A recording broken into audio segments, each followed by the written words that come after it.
Ya. Apa hukumnya membaca Al-Quran dengan lagu-lagu atau irama maqamat seperti irama bayati, rast, kemudian hijaz, nahawan, jiharkah dan lain-lain. Apa pula hukum belajar irama-irama tersebut padahal belum lancar membaca Al-Quran sesuai dengan ilmu tajwid. Apa pula hukum seorang ustazah yang mengajarkan irama tersebut lewat mikrofon masjid yang terdengar keluar dengan suara yang merdu mendayu-dayu. Ini saudara kita Abdul Hasan dari Kabupaten Agam. Ahlan bikum wa marhaba.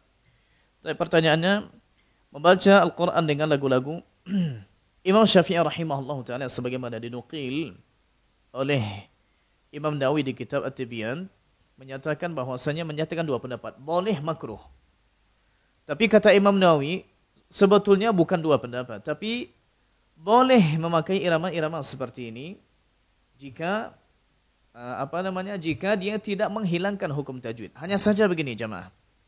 Penamaan-penamaan ini seperti ini, bayati, ras, hijaz, nahawan, jiharkah, ini tidak dikenal oleh para qurra. Ini istilah-istilah yang lebih banyak dimasyhurkan oleh seniman-seniman, penyanyi.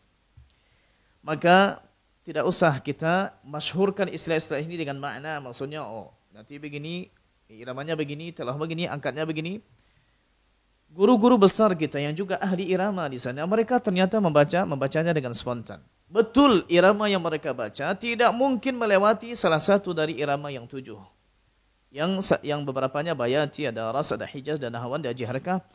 Ada juga disebutkan seperti irama sika atau soba. Ini ya. Dulu sebelum kita ini dulu pernah juga belajar, sebelum menghafal Quran pernah belajar. Dulunya sebelum taubat. Hanya saja jemaah, perlu kita maknai hal ini dari dua sisi. Jangan berlebihan menghukumnya, juga jangan terlalu cuek. Berlebihan dengan makna, tidak boleh sama sekali. Cobalah kita baca dengan bacaan apapun. Ya.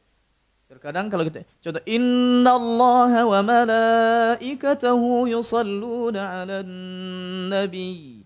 Ya ayyuhalladzina amanu sallu 'alaihi wa sallimu taslima. Orang yang mengerti irama nanti akan bilang, ini hijaz ini.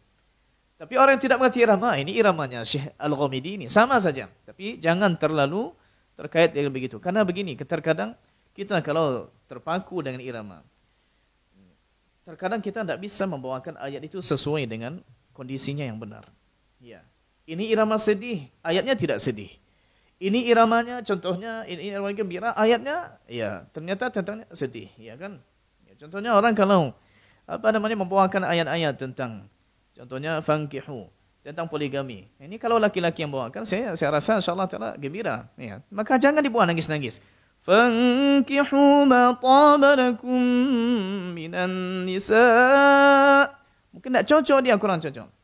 Ya, kecuali kalau yang tidak dapat izin dari istrinya, mungkin jadi masalah. Ya, yang menangis-nangis karena harapannya tidak terpenuhi. Ini mungkin.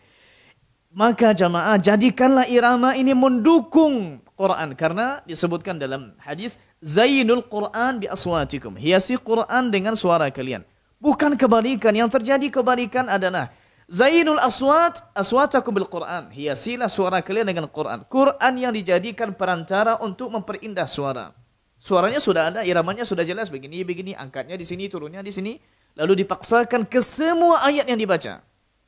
Ini tidak benar.